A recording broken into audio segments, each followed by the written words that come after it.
Pourquoi la confiance en soi est importante en séduction? Salut les winners, c'est Maxime LB, fondateur de Séducation, et je vous retrouve pour cette nouvelle vidéo consacrée cette fois-ci à la confiance en soi. Est-ce que ça t'est déjà arrivé de te demander à quel point la confiance en soi pouvait être importante dans le domaine de la séduction? La plupart des hommes manquent de confiance en eux et ne parviennent donc pas à attirer les femmes qui les intéressent. Ils sont soit trop timides pour agir et oser leur parler, les aborder, soit ils ne prennent pas soin d'eux et de leur style vestimentaire, soit ils ne s'estiment pas assez dignes et méritants pour parler avec les plus belles femmes, en tout cas celles qui les intéressent. C'est justement ce qu'on va voir dans cette vidéo. On va faire un focus, un point sur la confiance en soi, et je vais te donner dans cette vidéo 2 raisons pour lesquelles la confiance en soi est importante en séduction. Avant ça, je t'invite à t'inscrire à la prochaine masterclass 100% gratuite du 26 octobre pour apprendre à baiser correctement une femme. Dans cette masterclass, je te dévoile 5 conseils de pro pour pouvoir faire l'amour correctement à une femme, digne d'un winner, et la garder sur le long terme. Le lien pour t'inscrire est dans la description de la vidéo. Attention cependant, fais vite car les places sont limitées. Cela étant dit, on va passer maintenant au cœur du sujet avec les 2 raisons qui expliquent que la confiance en soi est essentielle pour réussir en séduction. Premier conseil, première raison, c'est que l'avoir confiance en soi va changer ton attitude. Être attirant, ça ne vient pas de ton physique, de qui tu es physiquement à l'extérieur.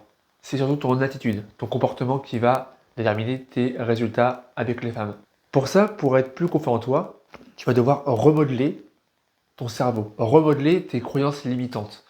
Si tu as peur d'aborder, si tu n'oses pas aller vers les autres, c'est parce que tu es contre ton cerveau. Ton cerveau qui te sort des excuses bidons, injustifiées pour ne pas passer à l'action, pour rester dans ta zone de confort.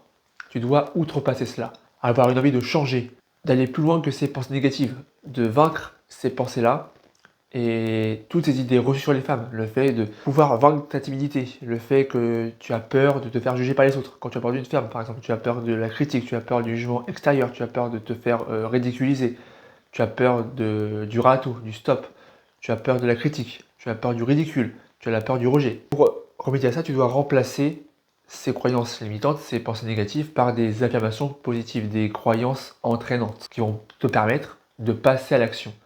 De ne plus faire demi-tour quand tu veux aller aborder cette fille-là qui te plaît. De ne plus avoir peur au moment de l'abordage, par exemple. De ne plus bégayer pendant une conversation avec une personne en face de toi. Ose passer à l'action en remodelant tes pensées, en changeant d'attitude.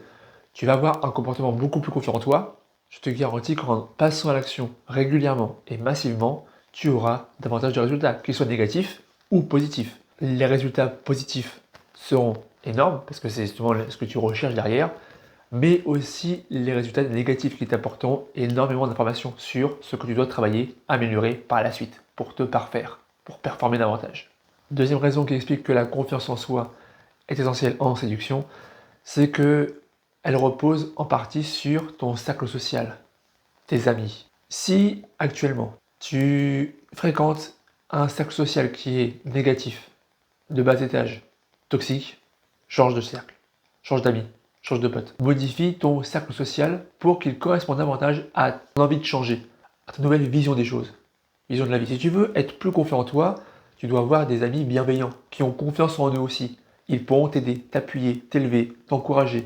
A l'inverse, si tu fréquentes des amis qui sont timides, peureux, négatifs, tu ne pourras pas changer. Gibran disait, on est la moyenne des 5 personnes qu'on fréquente le plus. Si tu traînes avec 5 personnes qui sont tous des gens toxiques, négatifs, timides, tu seras toi-même un homme timide et négatif. Fréquente des personnes qui ont confiance en eux, des personnes qui ont le succès avec les femmes. Ainsi, tu pourras apprendre d'eux, tu pourras les imiter, t'en inspirer, être encouragé. Donc ton environnement doit être bienveillant et positif. Trie tes vrais amis, ceux qui sont là pour te soutenir, t'élever, et les amis toxiques. Ainsi, tu vas pouvoir éviter les critiques incessantes par rapport à ton envie de changer. Tu pourras davantage avoir une nouvelle vision du monde en accord avec tes principes, tes valeurs. Tes amis ne sont pas d'accord avec toi, c'est que ces gens-là, il est temps de t'en séparer. Identifie tes vrais amis ceux qui vont te soutenir, change de groupe social si c'est nécessaire, et ce n'est pas grave. Les gens évoluent avec le temps, les mentalités changent. On ne peut pas rester ami avec une personne pendant 10, 15, 20 ans. Ça existe, je ne dis pas le contraire. Mais si tu estimes que cette personne-là représente un frein dans ton avancée, dans ton évolution personnelle, alors tu dois lui dire ciao. Sache que tes amis, ce sont les personnes qui vont te soutenir dans les cas de coup dur. Donc tu dois vraiment avoir une confiance aveugle en eux. Être sûr qu'au moindre échec, problème, ils seront là pour t'épauler et non pas pour te rabaisser. Si la vidéo t'a été utile, n'hésite pas à la liker, à la partager, à commenter et à t'abonner à la chaîne en activant la cloche si ce n'est pas déjà fait pour être sûr de ne pas passer à côté des prochaines vidéos qui sortiront sur la séduction et le développement personnel. C'était Maxou pour vous servir. Ciao!